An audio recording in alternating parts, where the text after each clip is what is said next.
Welcome to the Learning Pines YouTube. We hope this video helps. You start by confirming access to your existing account email and knowing your password. This prevents lockouts. Once signed into account management, navigate straight to security or email settings to begin. Make sure two-factor authentication methods are available, phone or authenticator app, because you'll need them during verification. If you used a third-party login like Apple or Google, prepare those credentials too. These steps speed the change and reduce risk of losing access mid-process. You now add the new email in the account email section, type it carefully and submit the change. Next, watch your old email for any security approval requests.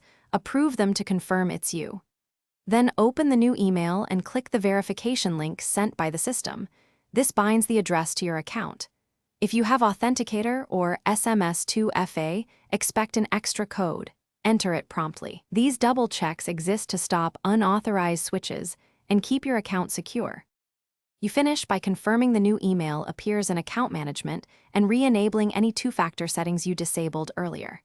If your account uses Apple, Google, or other third-party sign-in, relink those providers now so future logins remain smooth. If verification fails, first check spam and ensure there were no typing errors. Resend the link and wait a few minutes. If problems persist, gather screenshots, transaction ID, and device details. Then contact support for account recovery. This speeds validation and restores access. Thanks for watching. Consider subscribing if we helped you.